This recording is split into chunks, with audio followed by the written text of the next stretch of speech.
여러분 안녕하십니까? 형법 강의를 시작하겠습니다. 자, 오늘부터는 형법 강론의 구체적인 범죄에 대해서 공부를 합니다. 저번 시간에 얘기한 것처럼 우리 형법 각 칙은 국가적 법익에 관한 죄, 사회적 법익에 관한 죄, 개인적 법익에 관한 죄로 규정을 하고 있습니다. 그런데 가장 중요한 개인적 법익부터 공부를 하는 것이 대부분의 교과서에서 공통적입니다. 그건 얘기한 바와 같이 결국 국가적 법익, 사회적 법익도 개인이 중요하기 때문에 개인을 위해서 존재하는 것이고, 따라서 가장 중요한 사람, 개인에 관한 범죄, 이것이 마지막으로 귀일되는 그런 부분이기 때문에 먼저 개인적 법익에 관해서 공부를 하고, 그 다음에 개인을 위한 국가적 법익, 사회적 법익에 관한 범죄는 이어서 형법 3에서 한다고 했습니다.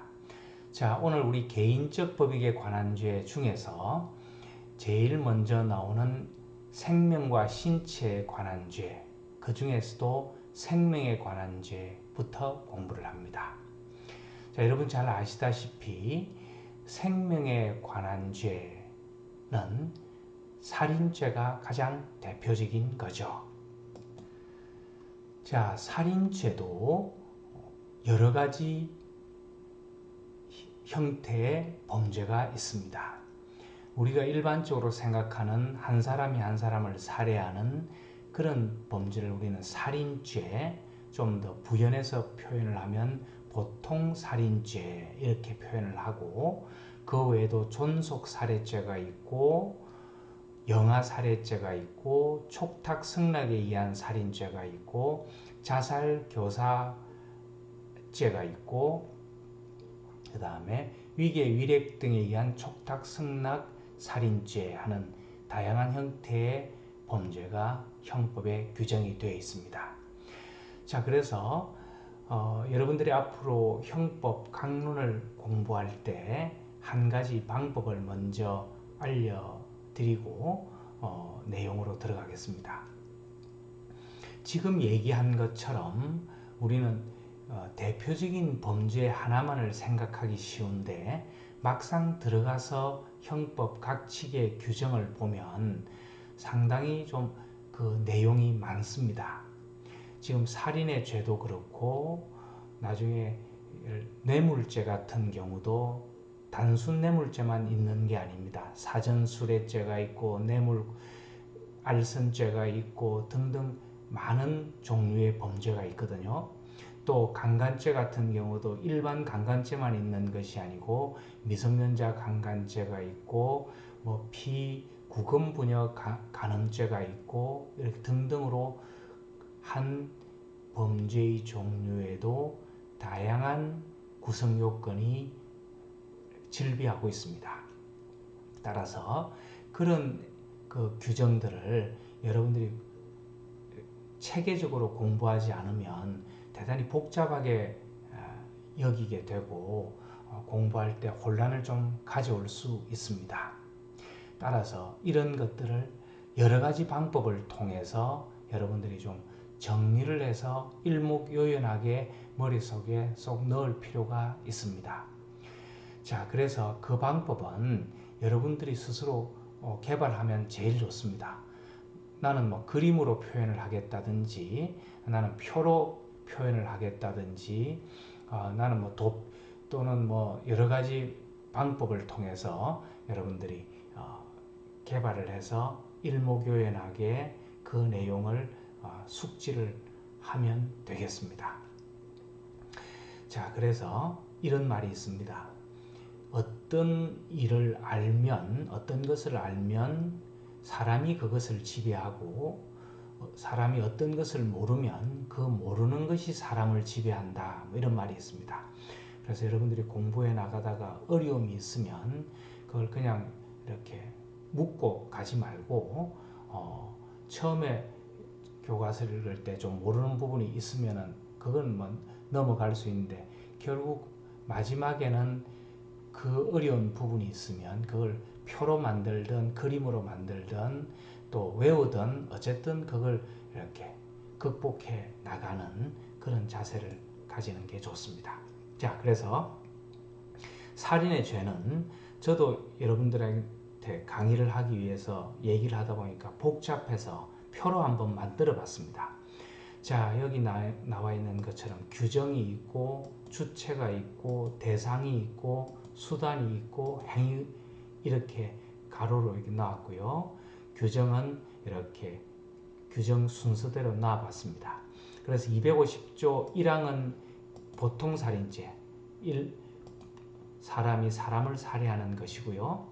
250조 2항은 직계비속이 직계존속을 살해하는 존속살해죄죠.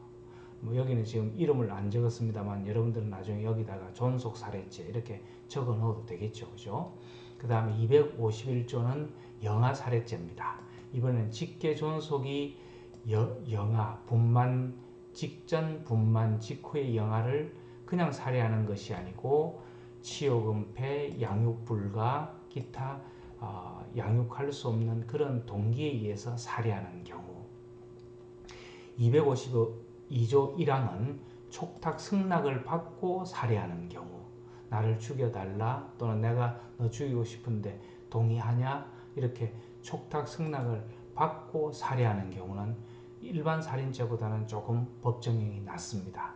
자, 이런 규정도 정리를 하고요. 그 다음에 자살을 교사하거나 방조하는 행위. 자, 이것도 252조 2항에서 처벌을 합니다. 그 다음에 촉탁 승낙을 받는데 이번에는 속이거나 위력을 통해서 촉탁 승낙하게 만드는 거. 이거는 거의 살인죄랑 똑같죠, 그죠? 법정형이 똑같습니다. 자, 이런 형태로 다양하게 규정되어 있으니까 이걸 이렇게 표로 만들어서 여러분들이 일목요연하게 이해를 하면 되겠습니다. 앞으로 모든 범죄 이걸 여러분들한테 보여주진 않겠지만 중요한 범죄들은 보여드릴 거고 여러분들도 꼭 이런 그 범죄의 종류뿐만 아니고 다른 범죄 또는 더 나아가서 다른 그 학문을 할 때도 이렇게 표로 만들어서 일목요연하게 만들어 보면 공부하기가 편합니다. 참고하시기 바랍니다. 자, 이제 내용으로 들어가서 살인의 죄입니다. 살인의 죄 250조 1항입니다. 자, 우리 일반 보통 살인죄라고 하는 건데 여러분 앞으로 형법 강론에 어떤 문제가 나오면 이렇게 1. 개념, 2. 법적 성질, 3. 보호법익, 4. 행위객체, 5. 이제 뒤에 나오겠습니다. 행위, 6. 고의, 7. 위법성 조각 사유 이런 식으로 열거를 해서 쭉 답안을 작성해 주면 답안 작성하기가 쉽습니다. 그래서 이 지금 차례가 모든 범죄 똑같다는 건 아니고요. 그 각 범죄마다 거의 비슷하게 개념, 내용, 성립요건, 법적 성질, 보호법익 이런 등등의 차례들을 쭉 나열해서 써주면 여러분들이 생각보다 여러분들 머릿속에 알고 있는 것이 많습니다. 자, 그걸 하나씩 써주면 되겠다 하는 겁니다. 자, 250조에 나와 있고 법적 성질은 침해범, 결과범입니다. 자, 이건 우리 형법 1에서 공부를 한 거기 때문에 여러분들이 이제 알고 있어야 되고 또 지금 잘 모르면 형법 총론책을 통해서 여러분들이 이해하기 바랍니다. 자, 침해범이라고 하는 거 이거는 뭘 침해하거나 뭘 위태화하는 걸 얘기한다 그랬죠. 예, 보호법익입니다. 보호법익을 침해해야지만 기수가 되는 범죄를 우리는 침해범 이렇게 얘기하고 보호법익을 위태롭게 하기만 해도 기수가 되는 범죄 그걸 우리는 위헌범 이렇게 얘기한다고 그랬습니다. 자, 처음 듣는 사람도 있을 거기 때문에 상당히 좀 어렵죠, 그죠? 자, 여기서 한번 제가 적어 보겠습니다. 침해범하고 위헌범은 어떻게 구분된다고요? 침해범은 보호법익을 침해해야지만 뭐가 된다? 기수가 되는 범죄. 이걸 우리는 침해범 그럽니다. 위헌범은 뭐라고요? 보호법익을 위태롭게 하기만 해도 기수가 되는 범죄. 이걸 위헌범 그럽니다. 근데 중요한 건 여기서 뭐죠? 보호법익입니다. 자, 그래서 침해범, 위헌범 그러면 무조건 보호법익이 머릿속에 딱 떠올라야 됩니다. 자, 다시 한번 얘기합니다. 침해범에 대립되는 말은 위헌범인데 그 침해범, 위헌범 하는 구분 기준의 핵심 단어는 보호법익이다. 자, 이 보호법익을 침해해야지 된다. 이 말은 무슨 말입니까? 그 보호법익을 완전히 깨뜨려야지, 없애야지 뭐가 되는 범죄? 기수가 되는 범죄. 그렇게 돼야지 비로소 기수가 되는 겁니다. 자, 구체적인 예는 좀 이따 보기로 하고요. 위헌범은 뭐죠? 보호법익을 위태롭게 하기만 해도 기수가 되는 범죄. 이런 얘기입니다. 자, 여러분, 침해범의 대표적인 것이 뭐 있다? 살인죄, 뭐 강도죄, 또 뭐 절도죄, 사기죄, 뭐 이런 등등입니다. 자, 여러분, 살인죄라고 하는 게 살인죄의 보호법익이 뭐죠? 예, 사람의 생명이죠. 사람의 생명이니까 사람의 생명을 위태롭게 하기만 해도 살인죄의 기수입니까? 사람의 생명을 완전히 뺏어서 죽여야지만 기수입니까? 그렇죠. 사람의 생명이 완전히 죽어야지만, 살해가 완성돼야지만 기수가 됩니다. 이런 범죄를 우리는 침해범 이렇게 얘기하는 거죠. 그럼 사람의 생명을 위태롭게 하기만 하고 죽진 않았다? 그럼 뭐죠? 그렇죠. 미수범이 되는 거죠. 자, 강도죄도 마찬가지고 폭행 협박을 통해서 다른 사람의 재물이나 재산적 이익을 강취해 와야 됩니다. 그렇게 돼야지만 비로소 그 보호법익을 침해하는 것이 되고 기수가 되는 거죠. 사기죄도 기망을 통해서 재물이나 재산상 이익을 편취해 와야지만 기수가 되는 그런 범죄들이죠. 그런데 비해서 그러면 위헌범은 뭐냐? 대표적인 거 하나 들어보라 그러면 주거침입죄 같은 경우가 그런 거죠. 자, 여러분, 주거침입죄 보호법익이 뭐죠? 그 사람의 사생활의 평온 이런 겁니다. 내가 평온하게 텔레비 보고 뭐 이런 거죠, 그죠? 자, 내가 편안하게 오후에 그냥 이렇게 비스듬히 누워서 텔레비 보고 있는데 모르는 사람이 내 거실에 쑥 들어왔다? 그러면 뭐죠? 그렇죠. 그 사생활의 평온이 깨진 거죠. 그런데 그때 이런 경우는 어떻습니까? 그 집안에 아무도 없었습니다. 낮에 오늘 날씨가 좋아서 다 놀러 나오고 아무도 없었는데 그냥 어떤 사람이 길 가다가 담이 없으니까 쑥 들어와서 문도 열렸으니까 거실까지 한번 들어왔다가 나갔습니다. 그래도 그거 여러분 주거침입죄입니까? 아닙니까? 주거침입죄 맞죠? 그죠? 주거침입 성립되었습니다. 기수입니다. 그래도 뭐죠? 그 사생활의 평온이 해쳐졌습니까? 안 해쳐졌습니까? 해쳐지지 않고 위태롭게만 된 거죠. 그죠? 그 사람이 없었으니까. 그렇게 위태롭게만 되는 상황이 돼도 기수가 되는 거죠. 이런 걸 우리는 뭐죠? 위헌범 이렇게 얘기합니다. 하나만 더 들어보면 명예훼손죄 같은 경우도 우리 다수설은 위헌범으로 봅니다.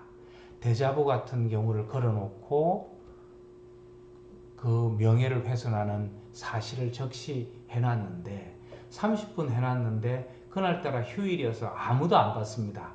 그래도 우리 다수설은 그걸 명예훼손죄의 기수 그럽니다. 명예훼손을 할 수 있는 그런 위험성, 위태롭게 하기만 해도 기수가 된다는 거죠. 물론 여기에 대해서는 반대설이 있습니다. 그걸 인정하지 않는 설이 있지만 어쨌든 다수설에 의하면 그런 경우도 기수가 된다고 합니다. 자, 다시 돌아가서 이건 중요하기 때문에 여러분 다시 한번 설명을 한 겁니다.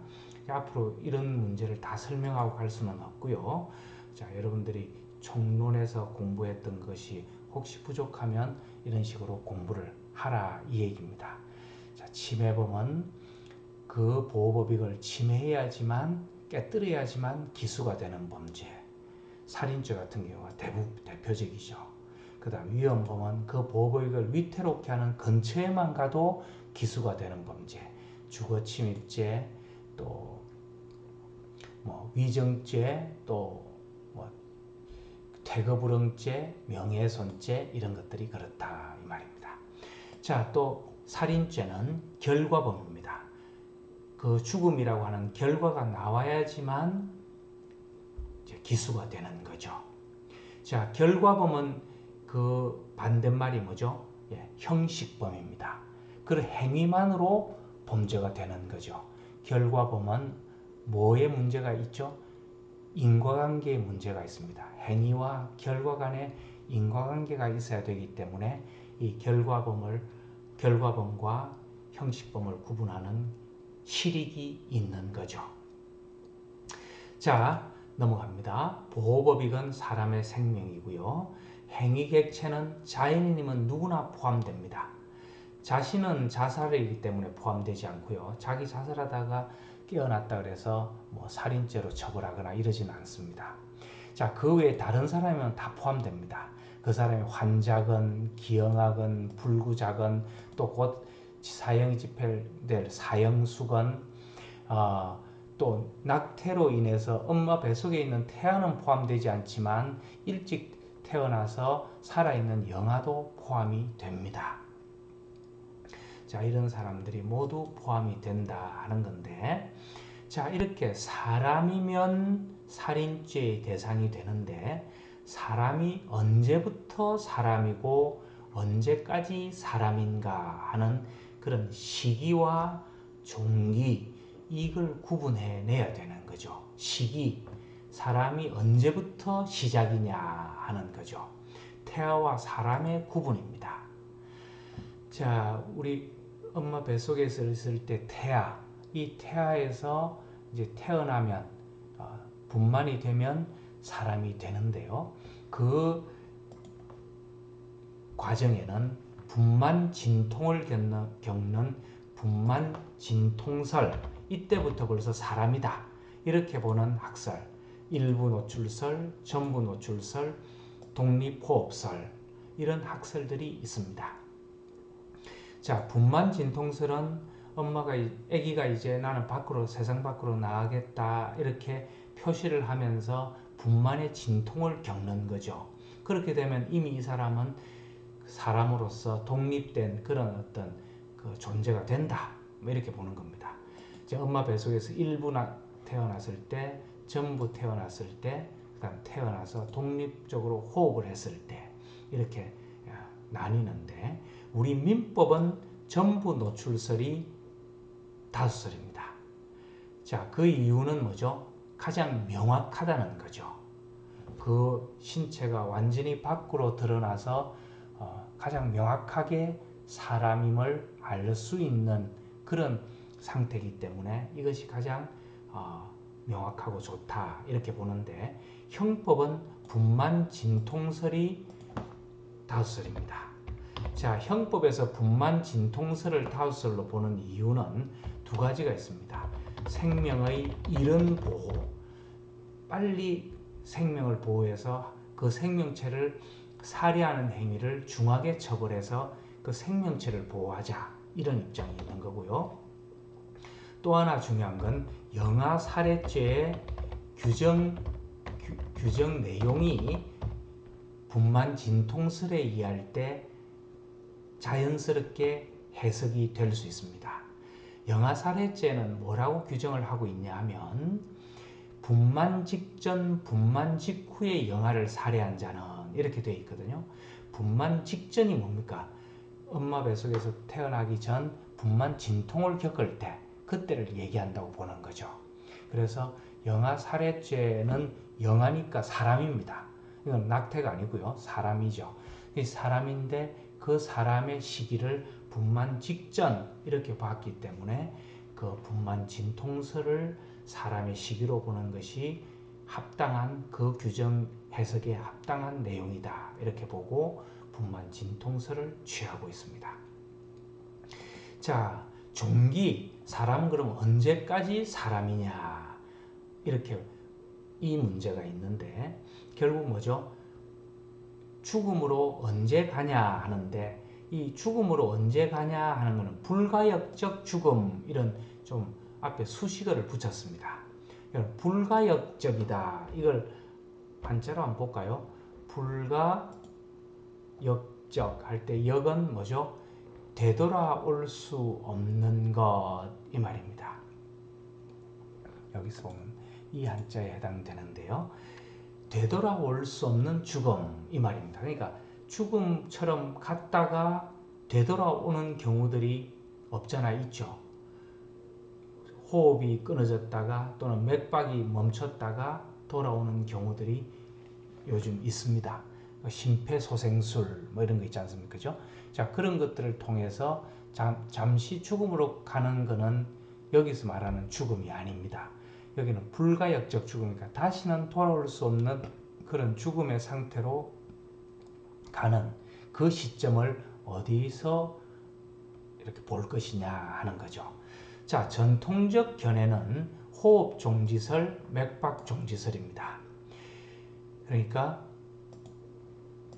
호흡, 폐가 멈추는 거죠. 숨을 쉬지 못하는 것. 우리 전통적으로 이렇게 사람이 죽음에 이르렀을 때 코에 손을 대보고 이제 숨을 쉬지 않는다, 돌아가셨다, 뭐 이렇게 얘기하지 않습니까? 그다음 맥박 종지설, 심장이 뛰지 않는 거죠. 심장은 우리가 태어나서부터 죽을 때까지 쉬지 않고 뛰고 있는 거죠. 그 맥박이 손에 이렇게 손목 같은데 맥박을 잡아보니까 멈췄다. 그러면 이제 죽었다. 이런 판단을 내리는 것이 전통적인 견해죠. 그런데 현대의학에서 새로운 학설을 얘기합니다. 무슨 얘기냐면 뇌사설 하는 걸 주장을 합니다. 자, 뇌사설. 뇌가 죽으면 정말 죽는 거다. 이 말이죠. 자, 현대의학에서는 이렇게 얘기합니다. 우리 호흡이나 맥박은 멈췄다가도 다시 뛸 수 있지만 뇌가 죽으면 다시는 돌아올 수 없다. 이렇게 봅니다. 자, 우리가 이렇게 눈으로 보기에는 뇌는 보이지 않으니까, 그죠? 이 사람이 죽은지 살았는지 잘 모르는데 호흡이 멈추거나 심장이 멈추면 죽었다라고 하는 것은 눈에 뻔히 보이기 때문에 그것이 맞을 것 같은데 현대의학의 발달된 의술에 의하면 그렇지 않다는 거죠. 사람의 가장 그 핵심적인 그 육체에 해당되는 뇌가 죽으면 다시는 돌아올 수 없다. 그래서 뇌의 죽음을 죽음의 기준으로 삼는 것이 정확하다. 이렇게 의사들은 주장을 합니다. 자, 이 뇌의 죽음 하는 것도 그 안에 내용을 보면 또 복잡하게 많습니다. 대뇌사설, 소뇌사설, 뇌간설, 대뇌피지사설 뭐 등등 많은데, 그러니까 대뇌가 죽으면 죽는 거다, 소뇌가 죽으면 죽는 거다, 뇌간이 죽으면 죽는 거다, 대뇌피지가 죽으면 죽는 거다, 뭐 이런 건데 우리가 그것까지는 뭐 놔두더라도 어쨌든 뇌가 죽으면 사람은 다시는 살아있는 상태로 돌아올 수 없다 이 말이다, 그죠? 자, 여러분 여기서 그 전통적인 입장이나 뇌사설의 문제를 어느 걸 취할 것인가 하는 건 좀 이따 설명하기로 하고요.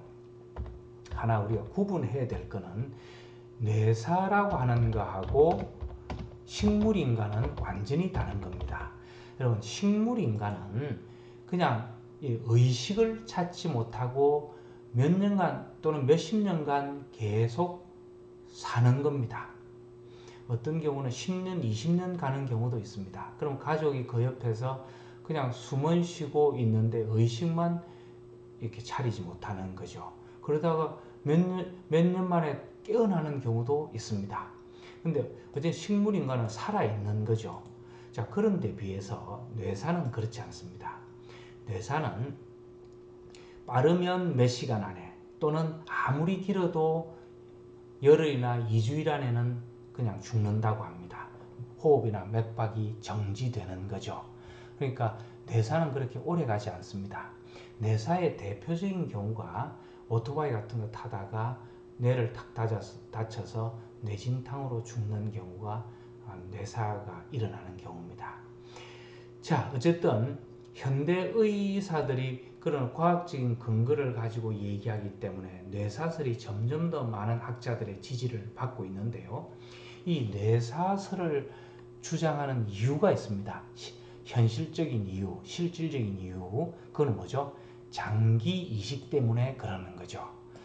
자, 의사들은 인도적인 입장에서 좀 이 뇌사자를 좀 안타깝지만 뭐랄까요, 좀 선의로 잘 이렇게 장기를 적출할 수 있기를 바랍니다. 그러니까 지금 다른 신장이나 심장이나 뭐 간이나 이런 등등의 질병으로 인해서 죽어가는 사람에게 건강한 그런 장기를 이식하면 이 사람은 살아날 수 있습니다.